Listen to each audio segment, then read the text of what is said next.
When the HOA's dreaded queen threatens to snuff out my festive lights, will my rebellious glow ignite a neighborhood uprising? It was barely dusk when I found a letter wedged between my frosty doormat and the door, a thin slip of paper that carried weight darker than its ink. The moment I pulled it free, a chill raced down my spine, wrapping around my heart as if the winter air had turned itself against me. Inside, Mrs. Helen Crenshaw, the self-appointed queen of the Homeowners Association, had decided to pass judgment on my holiday spirit. Her scathing words echoed in my mind as I read that my colorful string lights bright, twinkling reminders of joy had somehow managed to blind the neighbors. Blinded, I whispered to myself as the word dripped with bitterness. My small, cheerful home had turned into a battlefield, and on the other side was the scowling figure of Mrs. Crenshaw, her hawkish features etched into my thoughts. She thrived on control, her piercing eyes commanding obedience in a way the sun could not.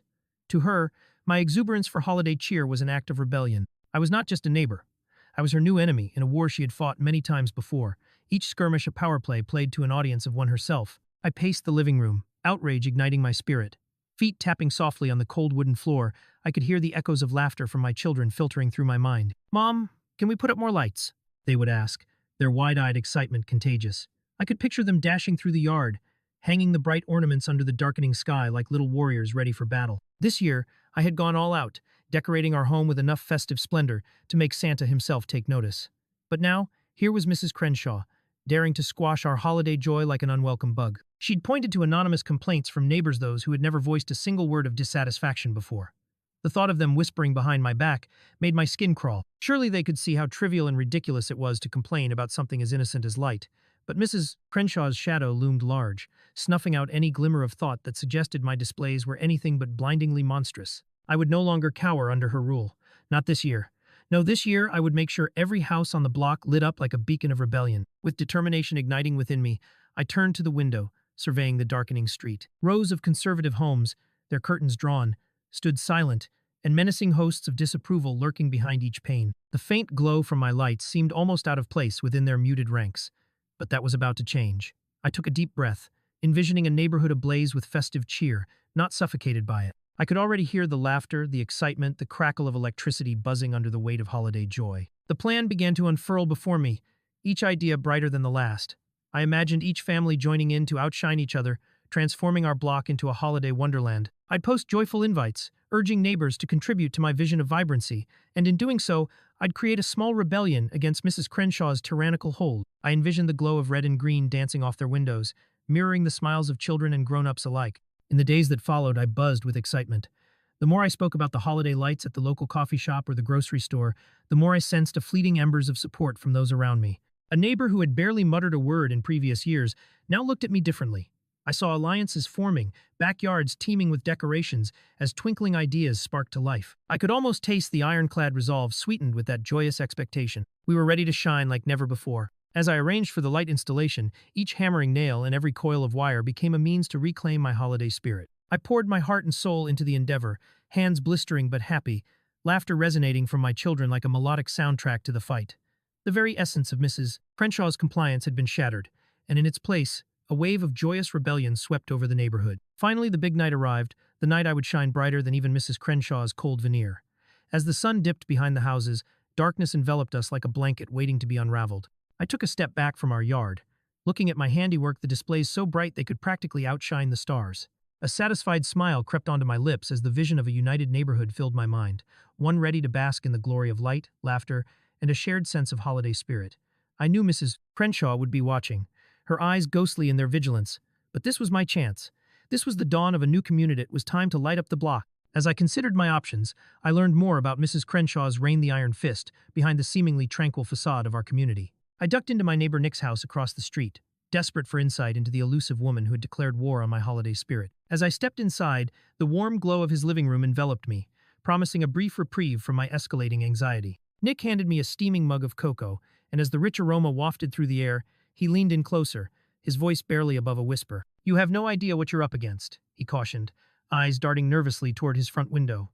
Nick recounted stories of previous victims, people whose joy had been methodically extinguished, reduced to mere shadows by Mrs. Crenshaw's relentless grip. A young couple had toiled for months to build a little gazebo in their backyard, only to have her declare it a blight on the neighborhood's aesthetic. In a matter of weeks, they had dismantled the structure, their spirits quietly crushed. I felt a swell of determination rise within me, alongside the sting of injustice.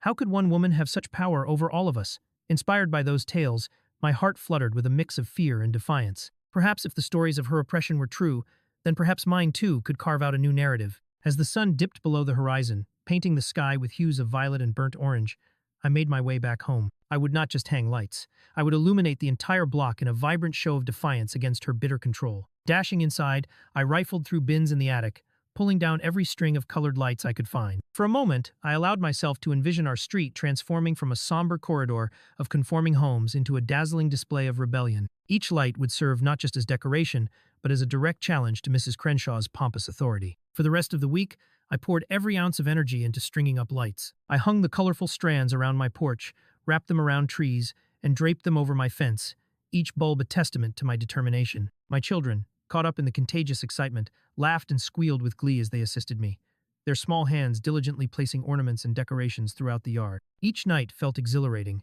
an act of rebellion made tangible by the glow of bright colors against the encroaching darkness of winter. I could almost hear the insistent hum of inspiration buzzing in the air, a collective heartbeat, waiting to erupt across the street. By the time the weekend rolled around, my home gleamed like a holiday beacon, illuminated and radiant. I had infused not only my own home with light, but also an unspoken hope into the very fabric of our community. As the last bulb was plugged in, I took a step back and admired the result of my hard work. The glow danced brightly against the night sky, casting shadows that seemed to breathe life into the otherwise lifeless landscape. I imagined what it would be like if the neighbors joined in on my mission, each contributing their own festive flair to our little neighborhood, a tapestry of light woven from shared joy, bursting forth against the cold and bleak embrace of winter. In those moments of quiet reflection, I couldn't help but notice that the nature of my small rebellion had begun to change. It wasn't just about me or my house shining bright anymore. The lights I hung began to symbolize something bigger, a challenge to the misery that Mrs. Crenshaw had cultivated like a toxic garden. In sharing my plans at the local coffee shop, I noticed the subtle glimmers of support from patrons I hadn't previously interacted with. Whispers of solidarity trickled through the neighborhood as word spread like wildfire. It ignited a spark among my fellow residents that I had not dared to hope for. As I continued to work on the light installations, one horrifying yet thrilling scenario played out in my mind. What if I could orchestrate a collective outcome that sent a message loud and clear to Mrs. Crenshaw? With every glimmering bulb, I could almost feel the tide beginning to shift. My resolve grew stronger with each passing minute. My heart raced at the thought of brightening not only my home, but reclaiming a sense of joy for everyone on our street. It would be a stand against her oppressive rules, a proclamation that we too deserve to celebrate the season with cheer and festivity. My efforts didn't go unnoticed, for the days raced toward the climactic reveal. Each evening, children dusted off old decorations, their laughter ringing out like a clarion call, buoying my spirits. The excitement was tangible, an electric undercurrent coursing through our quiet neighborhood, and as I flung those last strands into place, I could hardly contain my eagerness. The time for defiance was upon us. As night fell and our homes melted into the dark, a brilliant glow bathed the whole block, setting the stage for what felt like a community awakening. Let Mrs. Crenshaw mock me for my lights. Little did she know, she had inadvertently ignited a spark that might fire back fiercely, illuminating not just my home but the collective spirit of our community. The grand reveal was magical. My house gleamed like a holiday beacon, sending a warm invitation into the chilly night air. As dusk painted the sky in shades of deep blue and scattered stars began to twinkle overhead, I stepped back to admire my handiwork. All around me, the colorful lights sparkled and danced, illuminating not just my property but also setting the stage for an unexpected community awakening. People peeked from behind their curtains and stepped out of their doors, drawn by the gleaming show that seemed to whisper a promise of joy amidst the encroaching winter darkness. Neighbors began to join in, one by one, their faces lighting up as vibrantly as the strings of lights I had hung. I was standing on my porch, surrounded by a flurry of energy, as families climbed onto stepladders and grasped bundles of forgotten decorations from their attics. Mrs. Crenshaw's imposition felt altogether further away, as laughter filled the air. Kids squealed with delight as they wrapped garlands of tinsel around trees or balanced ornaments on their porches. It was as if my act of defiance had breathed life into the holiday spirit that Mrs. Crenshaw had done her best to smother. In that moment, I allowed myself to believe this joyful revolution would prevail. However, my elation was short-lived.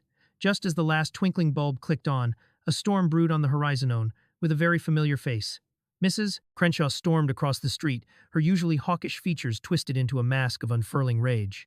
The jubilant chatter sputtered into silence as she approached, her silhouette silhouetted against the fragrant pines that lined our street. I could feel the warmth of camaraderie chill under her glare as she exploded with indignation, her voice slicing through the festive ambiance. "What is this disorderly spectacle?" she fumed, arms crossed tightly over her chest. "You think this gaudy display is acceptable? You are blinding the neighbors?" Her words dripped with disdain, each syllable punctuated by stoic conviction that sent shivers down my spine. In that moment, the unspoken unity among my neighbors flickered uncertainly, cast into the perilous light of her wrath. The defiance we shared was swiftly met with her threats, and my heart sank at the realization of just how tenuous our joyous rebellion truly was. As she continued her tirade, declaring severe fines for anyone who dared to join in my festive lighting challenge, I saw her relentless determination to crush our burgeoning camaraderie. I had ignited a spark of happiness, and she wanted to snuff it out before it could catch fire. Each word she spat was laced with bitter authority, attempting to brand me a pariah among our community. Shifting uncomfortably, I glanced at my neighbors. Some wisely clung to their doorframes, while others steeled themselves, preparing to face her incensed dominance. I was awash in a sea of uncertainty, torn between the defiance that had surged within me and the fear of what it would cost. Yet it was in the hushed murmur amongst my neighbors that I discovered a lifeline. Whispers of solidarity echoed against the backdrop of Mrs. Crenshaw's furious condemnations. Some lifted their chins defiantly, while others made swift glances toward one another as if to say, "We will not cower tonight." I felt the tide of courage slowly swell in my chest, buoyed by the determination radiating from those who had once hesitated. I realized, even amidst terror, that her threats could not overshadow the collective joy we had shared as we decorated our homes. Compelled by their presence, I stepped forward, my voice resolute as I called out to Mrs. Crenshaw, drawing her attention fully upon me. The tension crackled in the frigid air, but I refused to let it freeze my resolve. "We will light up this street for the holidays we deserve the right to celebrate, just as much as you do."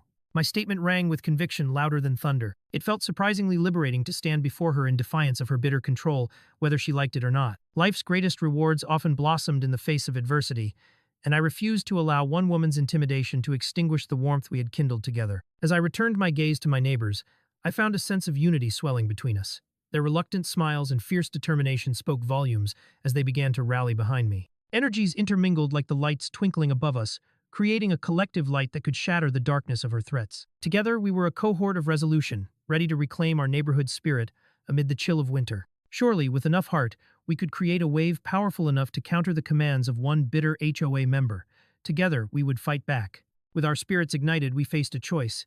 Do we cower in silence, or do we stand boldly? I could feel the weight of the outcome resting heavily on my shoulders, yet the prospect of unified joy overshadowed the fear Mrs. Crenshaw wielded. This was our battle too, the heart of our community, and I felt braced to shape the narrative. It was now or never either we pressed on, or the holiday lights would fade into the gloom, swept away under the weight of her oppressive rule. The stakes reached a breaking point when Mrs. Crenshaw orchestrated a midnight inspection of my property, her shadow looming as she marched up my driveway like a gremlin prying into holiday cheer. Dread pooled in my stomach as her screeching voice cut through the silence of the night.